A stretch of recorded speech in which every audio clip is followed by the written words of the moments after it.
Bismillahirrahmanirrahim. Assalamualaikum warahmatullahi wabarakatuh. Selamat pagi anak-anakku sekalian. Semoga kita semua selalu dalam keadaan sehat walafiat. Tetap semangat. Berjumpa lagi dengan mata pelajaran sosiologi. Kemarin kita sudah membahas tentang dasar-dasar pembentukan kelompok sosial. Nah, pada kesempatan hari ini akan kita bahas tentang berbagai bentuk dan jenis kelompok kepentingan di masyarakat. Sebagaimana kita ketahui bersama dari pembahasan kemarin bahwa dalam kelompok itu cirinya adalah interaksi, maka kelompok itu akan berbeda dengan kerumunan. Gitu ya. Nah, dalam materi hari ini,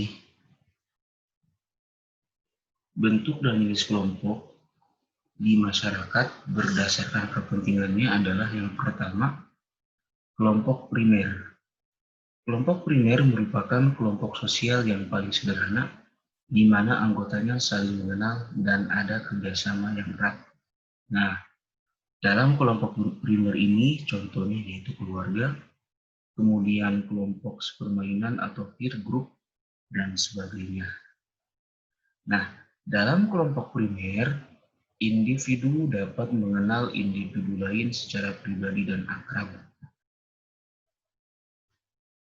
Kemudian ada kelompok sekunder. Kelompok sekunder merupakan kelompok yang terdiri dari banyak orang yang sifat dan hubungannya tidak berdasarkan pengenalan secara pribadi dan tidak langgeng. Contohnya yaitu kontrak jual beli. Nah, ini merupakan kelompok sosial yang besar dan terdiri dari banyak individu yang kurang akrab dan tidak saling mengenal secara pribadi. Kemudian ada kelompok paguyuban. Nah, ini menurut Ferdinand Tönnies, sosiolog asal Jerman, dalam bahasa Jermannya adalah Gemeinschaft, ya, merupakan bentuk kehidupan bersama di mana anggotanya diikat oleh hubungan batin yang murni, bersifat alamiah dan kekal. Dasar hubungan tersebut adalah rasa cinta dan persatuan batin yang telah dikodratkan. Nah, hubungan seperti ini dapat dijumpai dalam keluarga, kelompok kekerabatan, rukun tetangga, dan lain-lain. Nah, cirinya menurut Ferdinand Tönnies adalah intim, hubungan yang menyeluruh yang mesra, privat, hubungan yang bersifat pribadi khusus untuk beberapa individu saja, dan eksklusif, hubungan itu hanya untuk kita, tidak untuk individu di luar kita. Kemudian kelompok patembayan. Nah, istilah lainnya adalah Gesellschaft, merupakan ikatan lahir yang bersifat pokok dan biasanya untuk jangka waktu pendek. Nah, patembayan bersifat sebagai suatu bentuk dalam pikiran belaka, contohnya yaitu ikatan perdagangan, organisasi pabrik, dan lain-lain. Selanjutnya adalah solidaritas mekanik. Solidaritas mekanik adalah solidaritas yang muncul pada masyarakat yang masih sederhana dan diikat oleh kesadaran kolektif serta belum mengenal adanya pembagian kerja di antara para anggota kelompok. Nah, istilah lainnya adalah homogen. Homogen itu kalau dalam masyarakat pedesaan, maka mata pencahariannya adalah sebagai petani. Ya, jadi belum ada pembagian kerja, belum ada spesialisasi kerja. Ini terdapat dalam masyarakat pedesaan. Kemudian, solidaritas organik. Nah, solidaritas organik adalah merupakan bentuk solidaritas yang telah mengenal pembagian kerja. Bentuk solidaritas ini bersifat mengikat sehingga unsur-unsur dalam masyarakat tersebut saling bergantung. Nah, contoh solidaritas organik ini terdapat di masyarakat perkotaan. Nah, ini masyarakat kompleks. Maka dalam masyarakat perkotaan itu banyak spesialisasi kerja. Misalkan ada dokter, ada guru ngaji, ya, ada insinyur, dan lain sebagainya. Nah, jadi ketika sakit, ya, dalam masyarakat kompleks itu ada dokter. Jadi tidak bisa ditangani oleh misalkan insinyur, karena dalam masyarakat kota itu sudah ada dokter. Berbeda dalam masyarakat pedesaan, ya. Jadi ada satu orang yang ditokohkan, misalkan ada sakit, ya, ada orang sakit, maka masyarakat akan berobat pada tokoh tersebut. Misalkan tokoh tersebut bisa memberi air. Nah, air ini sudah diisi doa dan lain sebagainya, gitu ya. Selanjutnya, ini ada in-group, ya.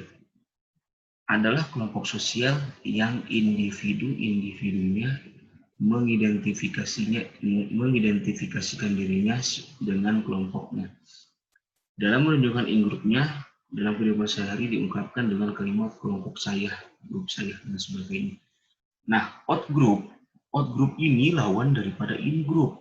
Nah, adalah kelompok sosial yang oleh individu-individu diartikan sebagai musuh kelompoknya atau lawan in-group tadi, ya. Out-group sering diungkapkan dengan istilah kelompok mereka, grup mereka, kelas mereka, dan lain sebagainya. Maka dalam in-group dan out-group ini cenderung etnosentrisme, artinya bahwa produk kelompoknya adalah paling benar dan paling baik. Nah, maka terkadang dia merasa bahwa etnis atau kelompoknya merasa paling baik dan paling benar dari etnis-etnis lainnya, gitu ya. Kemudian ini ada membership group, dikenal sebagai kelompok keanggotaan. Maka istilah lain dari membership group ini adalah reference group, adalah kelompok acuan.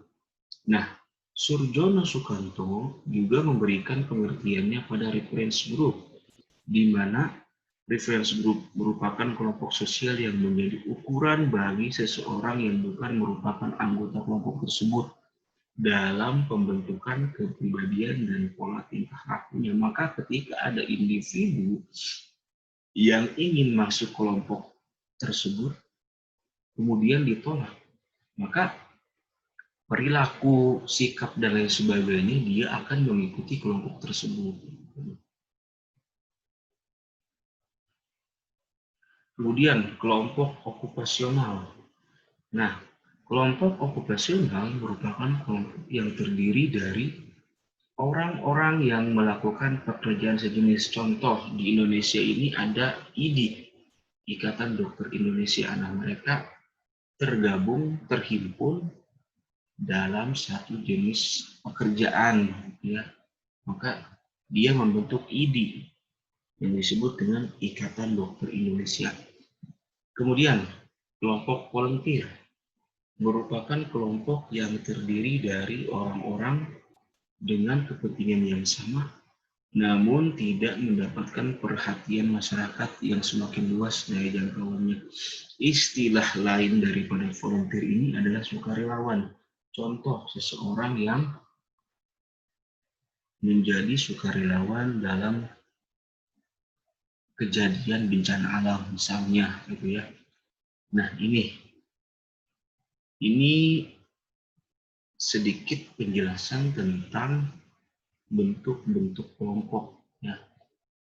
Selanjutnya kalian bisa baca sendiri di buku paket kalian untuk penjelasan yang lebih detailnya. Kemudian bila mana ada pertanyaan atau ada materi yang belum dipahami, silahkan beri komentar di Google Classroom. Insya Allah akan kita bahas di sana, gitu ya. Demikian penjelasan dari saya. Kurang dan lebihnya mohon maaf. Tetap semangat, tetap jaga kesehatan. Sekian. Assalamualaikum warahmatullahi wabarakatuh. wabarakatuh.